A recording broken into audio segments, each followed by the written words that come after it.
stock exchanges, and you mentioned Anglo American owning 60% of our economy. From our first chat, I wanted us to unpack who owns the South African economy, because I've said before, one of my favorite videos that you've made was unpacking the Johannesburg Stock Exchange, etc. I'll start by saying this before I let you go on. I believe, we haven't done enough research, but I believe Anglo American is the biggest mafia company on the African continent. When I do any bit of research in some of the biggest companies on the continent, somewhere there, deep dark, there's a shareholding and I'm just like, you look at Cecil John Rhodes, Barney Bonato, you look at some of our newspapers, you look at some of our industry, and you're just like, who are these guys? And the way they come in is it's always protection. It's always, if you don't listen to us, we can't protect you from external forces. If you don't give us a shareholding, you won't get funding. It's a mess, sorry. So you owe me, and I hope we can actually do this finally. Who owns the South African economy?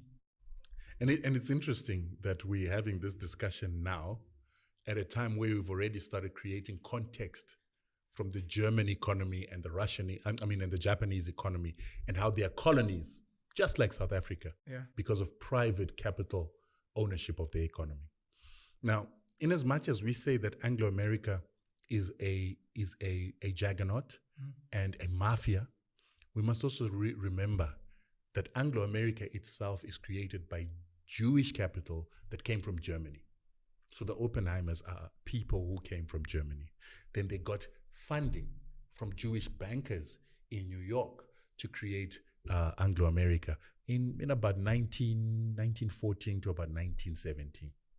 Anglo American is British American. Anglo American is Anglo actually is English. Anglo is German. That's and the Oppenheimers are German. No, I mean the term Anglo is not English. Yeah, Anglo comes from Anglo-Saxons. Okay. And Anglo-Saxons were German, were the German Saxe-Coburg family that went to become the kings and queens of Britain and the rest of Europe. So the Saxe-Coburgs. Britain, okay. Germany to Britain to America. Okay. And if you really think about it, Jewish capital traveled like that. The Jewish capital starts with the Rothschild, the Schaeffers, and the what is that other family? Medici. No, not the Medicis. But they came from Germany. Okay. And then they spread into France. So France used to be the biggest center of Jews before we had the First World War. Okay. And then the Jews then moved from France after they caused the French Revolution that created capitalism, and then they moved into England and to America.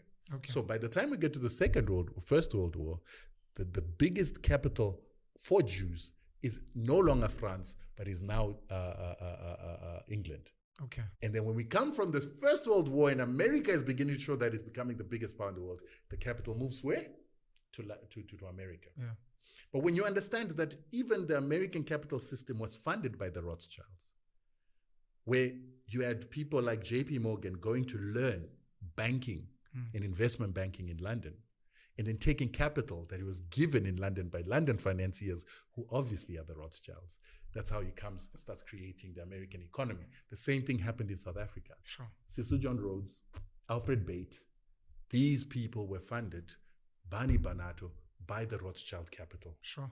By German Jewish capital to create this. And this is what is called the black aristocracy. This Jewish capital class that has got the investment banks and the global capital. And to some extent, because they funded all the big companies, Anglo America is funded by the Rothschild. It's a Rothschild company, so to speak. Okay. To a certain extent, the Oppenheimers are just caretakers. I've